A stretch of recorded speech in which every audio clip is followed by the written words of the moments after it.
आज हम बनाएंगे सर्दियों में खास बनने वाला ये खजूर पाक या खजूर बर्फ़ी की रेसिपी। अगर ये एक बार आप इसे बना लेंगे, हर बार ऐसा ही बनाना पसंद करेंगे क्योंकि आज हम अलग तरीके से बनाने वाले हैं। तो वीडियो को एंड तक ज़रूर से देखिएगा। आपका स्वागत है मेरी चैनल हिना रयानीज़ किचन हिंदी में और आप सभी को मेरा जय श्री कृष्ण। तो चलिए शुरू करते हैं आज की ये रेसिपी। तो सबसे पहले मैंने यहाँ पर 500 ग्राम यानी कि 500 ग्राम जितना खजूर लिया है। खजूर हमको इस तरह का लेना है जो अच्छी तरह से मैश हो जाए जल्दी से, वैसा ही खजूर हमको लेना है। और यहाँ पर मैंने सभी बीज निकाल दिए हैं। तो अब हम एक कढ़ाई ले लेंगे, उसमें हम थोड़ा सा घी डाल देंगे। घी में घी थोड़ा सा गर्म हो जाए उसके बाद हम ये गोंद डालेंगे। तो ये गोंद ऐसा है कि जो आप कोई भी ये खा सकता है। गोंद दो तरह के आते हैं, एक ओनली लेडीज़ ही खा सकती है और एक आता है जो हम जेंट्स को भी दे सकते हैं। तो आप कोई भी गोंद ले सकते हैं। तो गोंद को हम अच्छी तरह से फ्राई कर लेंगे घी में ही। उन गोंद ऐसे फ्राई करना है कि अच्छी तरह से वो फूल जाए, वरना वो दांत में चिपकेगा। तो ये बात का खास ध्यान रखिएगा। लो फ्लेम पे कीजिएगा तो अच्छी तरह से वो अंदर से भी अच्छी तरह से कुक हो जाएगा और दांत में ज़रा सा भी चिपकेगा नहीं। और अब हम थोड़ा सा और कढ़ाई में घी डाल देंगे और छोटे छोटे टुकड़ों में काटा हुआ बादाम उसमें डाल देंगे। उसको फ्राई कर लेंगे जब तक ये थोड़ा सा सिक जाए। उसके बाद हम उसमें डालेंगे दूसरे ड्राई फ्रूट जो मैंने उसमें लिया है। काजू लिया है, पिस्ता लिया है, उसको भी थोड़े टुकड़ों में काट लिया है, और अखरोट लिया है। ये तीनों चीज़ें ऐसी है कि जो ज़्यादातर हमको सीखना नहीं होता है और बादाम को ही ज़्यादा रोस्ट करना होता है। तो ये तीनों चीज़ें ऐसी है जल्दी से रोस्ट हो जाती है, इसलिए मैंने लास्ट में डाली है। थोड़ा सा हम से उसको भी फ्राई कर लेंगे और अच्छी तरह से हो जाए तो उसके बाद हम सभी चीज़ों को जो गोंद वाले जो प्लेट है उसमें ही निकाल लेंगे। तो इस तरह से हम जल्दी से सभी ड्राई फ्रूट है वो रोस्ट कर सकते हैं। वही कढ़ाई में मैंने थोड़ा सा और घी ले लिया है और सारा खजूर जो है वो डाल दिया है।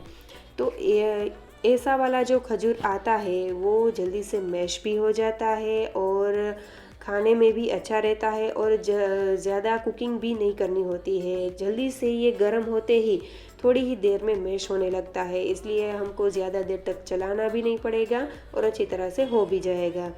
तो यहाँ पर जितना ज़रूरत हो उतना हम घी डालेंगे, क्योंकि खजूर जब हम उसको रोस्ट करते हैं तो ज़्यादा उसमें घी नहीं लगता है। इसी वजह से जितना हो चाहिए उतना घी हम ले लेंगे। खजूर धीरे धीरे पकता जाएगा, गर्म होता जाएगा, उसी तरह से वो मैश भी होता जाएगा। आप देख सकते हैं मैं किस तरह से कर रही हूँ। तो इस तरह से हमको जो सारा खजूर है वो मैश कर लेना है, कोई भी अंदर पीसीस ना रहे, ये बात का ध्यान रखिएगा। तो खजूर हमारा तो हो गया है। उसके बाद अब हम ले लेंगे जो दलिया आता है, जो चने की रोस्टेड दाल आती है वो ली है। यहाँ पर आप जो रोस्टेड चना आता है वो भी ले सकते हैं। ऐसा ही लेना है हमको, हल्दी नमक वाला नहीं लेना है, ऐसा ही भुना हुआ जो चना आता है वही लेना है। तो ये मैंने करीबन 1/4 कप जितना लिया है। आप जितना चाहे उतना ले सकते हैं, इसमें कोई माप नहीं है, मेज़रमेंट नहीं लेना है। तो उसको हम अच्छी तरह से पीस लेंगे और जो हमारा खजूर है वो भी हमने नीचे ले लिया है। तो उसमें हम सारा ड्राई फ्रूट और जो गोंद है वो डाल देंगे। उसके बाद यहाँ पे हम दलिया जो हमने रोस्टेड जो दाल है चने की दाल, उसका जो पाउडर बनाया है महीन, वो डाल देंगे। उसके बाद हम डालेंगे गंठोड़ा पाउडर और डालेंगे सौंठ का पाउडर। तो ये दोनों डालने से बहुत ही अच्छा टेस्ट आएगा। अगर आप चाहे तो यहाँ पर आप इलायची पाउडर भी डाल सकते हैं और खसखस जो आते हैं वो भी आप डाल सकते हैं। पर ये जो हमने पाउडर बना के डाला है वो स्किप मत कीजिएगा। इसका कोई किसी को भी पता नहीं चलेगा, पर टेस्ट भी अच्छा आएगा और हेल्थ बेनिफिट भी देता है, क्योंकि जो रोस्टेड चना होता है वो सर्दी खांसी में बहुत ही लाभ करते हैं। और खजूर भी वैसा ही होता है, सर्दी या खांसी हो उसमें बहुत ही आराम मिलता है। और जो गले की खांसी होती है, मतलब कि जो हमारे अंदर जो फेफड़े में जो कफ जमा होता है, तो वो खजूर और दलिया जो है वो क्लीन कर देते हैं। तो इस तरह से सभी लोग खा भी लेंगे और टेस्ट भी बढ़िया आएगा। तो सभी चीज़ों को हम हाथ से ही मसल लेंगे, मिक्स कर लेंगे, क्योंकि ये थोड़ा थोड़ा सा रूखा सूखा लग रहा था, पर इस तरह से थोड़ा सा घी चाहिए तो डालिए और इस तरह से हम सभी चीज़ों को मिक्स कर देंगे।